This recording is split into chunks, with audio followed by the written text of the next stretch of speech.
Good evening there, everybody. What is happening? Hopefully, y'all are having a wonderful day today. So, I thought that I would give my more in depth analysis about the Anthony Joshua versus Kubrat Pulev fight. I gave my fight review a couple days ago, pretty much right after the fight happened. I thought that it was a very good performance by Anthony Joshua. I saw things out of him that I did not usually see in his prior fights. I thought that he should have been very proud of his performance. I thought it was a good performance. I heard from some people, one of the boxing channels that I tend to watch. If you don't watch this channel, I suggest that you do. It's called The Hatman Strikes Back. I find him to be very logical and objective, and one of the things that he said was that Anthony Joshua, although it was a good performance, seemed to be vulnerable, which is interesting. Now, do I agree with that? Well, it depends on what you mean by vulnerable. Someone who looked vulnerable to me would have been more of a Tyson Fury after he fought Aldo Valin, or a Deontay Wilder after he fought Luis Ortiz. But I understand. And the reason why he said that is because Joshua did look a bit gun shy in points, and his stamina also looked to be an issue because Anthony did, maybe you could say, not throw as much in this fight to conserve some stamina. And I thought I noticed that as well because Anthony looked just as big here as he had in his prior fights before the Andrew Ruiz rematch. And I think actually that it might be a better decision for Anthony Joshua to stay at 230. His stamina didn't look too bad to me here, but it did look like it did affect his ability to punch a little bit more. A little bit like Canelo Alvarez. Canelo does not have a great gas tank either. Canelo at full force can fight for about 7 rounds and then he'll take a break for a good 5. That's why he's learned how to pace himself over the years. And Anthony Joshua, even when he was at his max weight, he can fight for a good solid 8 rounds if he's in good condition. But it did look like the added extra 10 pounds possibly did affect him. Now, would I say that he looked vulnerable per se? Maybe slightly. I don't know if I want to go as far as to say that he looked completely vulnerable. But personally, do I think that this was a good performance? I do think it was a good performance.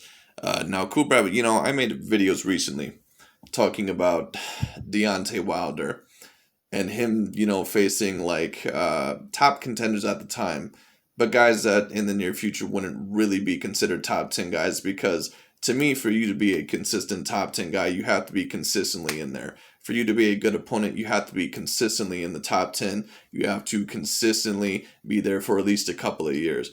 Kubrat Pulev is along the line of a consistent top 10 guy and maybe not a top 10 guy. He does have a win over Derek Chisora, which is a pretty decent win. He has a win over Huey Fury, but neither of those guys are A-class fighters. But either way, this is a very impressive performance in my opinion.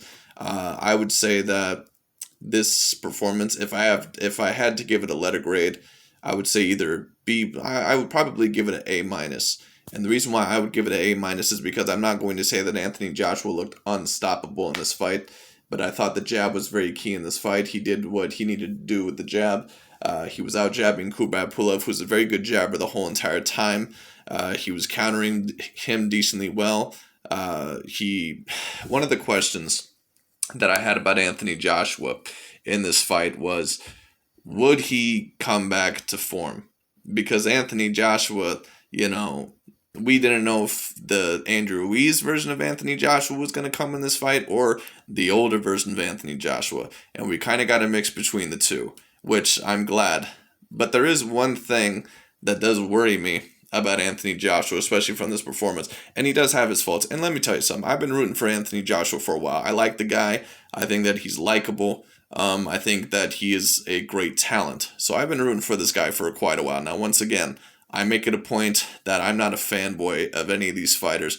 That way I stay logical and objective. But that doesn't mean that I don't root for certain fighters. I do have certain fighters that I could consider my favorites. But that doesn't mean that I'm going to be, biased or anything like that. I always make it a point to stay objective. And objectively speaking, Anthony Joshua, not only with his stamina possibly and a certain amount of other things, the one major fault I still see with Anthony Joshua, besides him also being a little bit straight up and his chin up in the air, although he seemed to defend it better here, and we'll talk about that here in a minute.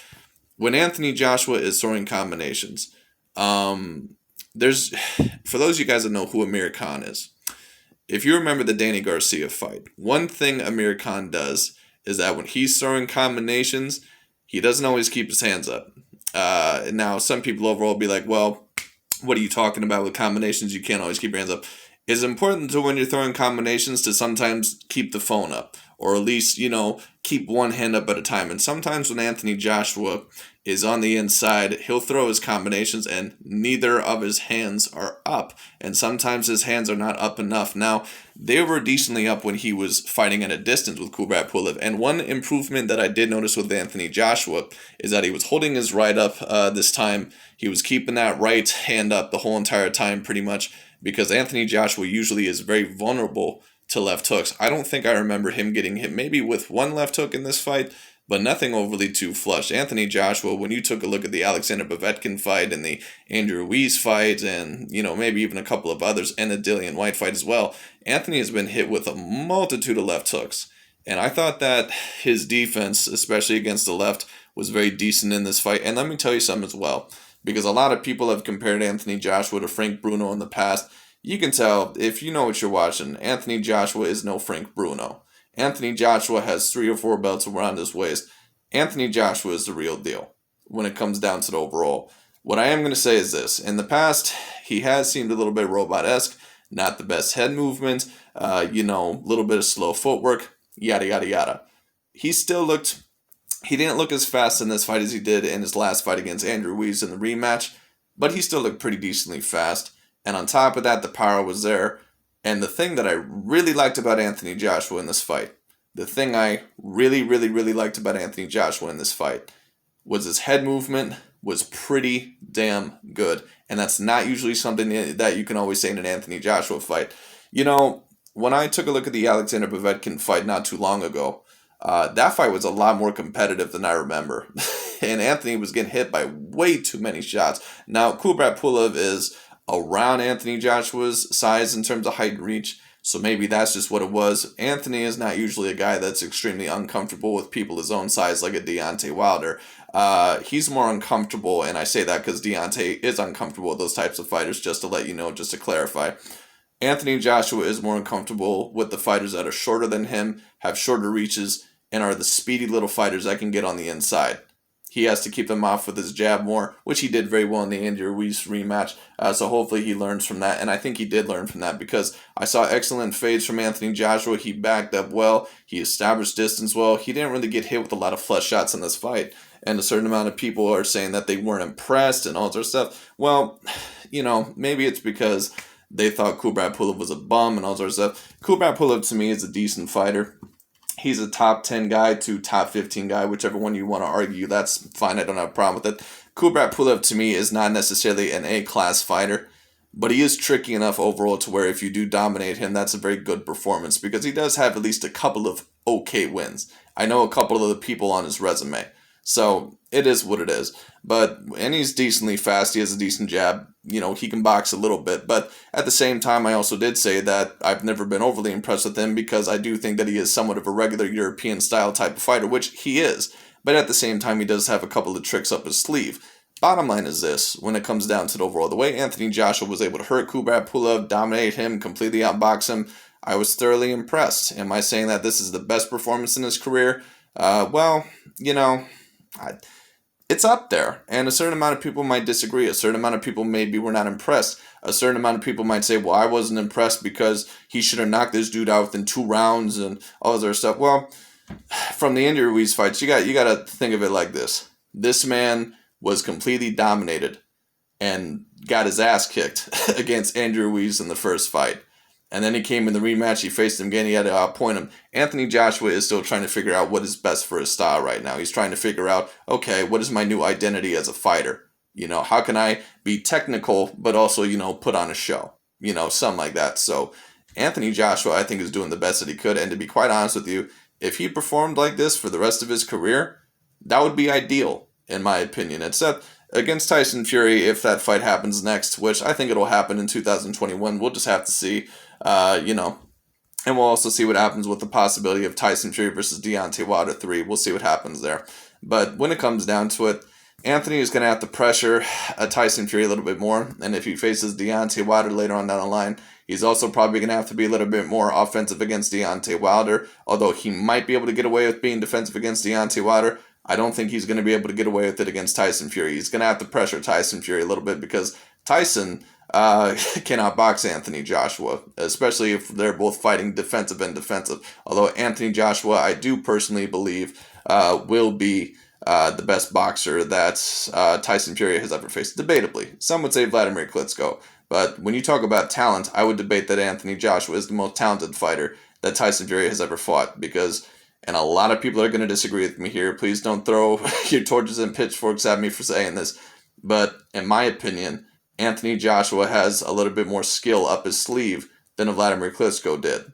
And a lot of people are not going to agree with me on that one. But the reason why I say this is because Anthony Joshua, I believe, is just in a decently more talented time than, Vladimir Klitschko was. It just is what it is. When you take a look at Vladimir Klitschko, there's a reason why Tyson Fury, in my opinion, completely embarrassed him, and why Anthony Joshua, although he had a tough fight with him, was able to come out. Now, of course, Vladimir Klitschko was 41 years old, and he had a year layoff. We all understand that. But when it comes down to it, in my opinion, if you had to ask me, I do believe that Anthony Joshua is more talented than Vladimir Klitschko. And I also believe Tyson Fury is as well. It is what it is. But when it comes down to it, that fight's going to be very interesting. Either way, just to get off that subject, Anthony Joshua, in my opinion, I thought it was a very good performance. I would give his performance an A-, maybe even an A. I can't necessarily say A+, but this was an excellent performance. Don't get it twisted. This was a great performance against a decently challenging guy, against a guy that is pretty much his own size. So it was a very good performance, in my opinion. In my opinion, it was. But that's really about it for today. I just wanted to give my in-depth analysis on that. On the Anthony Joshua fight, because a certain amount of people are going to criticize it, saying, oh, he wasn't that impressive and all. In my opinion, he was pretty impressive. Did he look vulnerable in spots? Sure. I think that's fair to say. But Anthony Joshua, in my opinion, I think looked pretty impressive. And we'll see who he faces next. He could face Tyson Fury.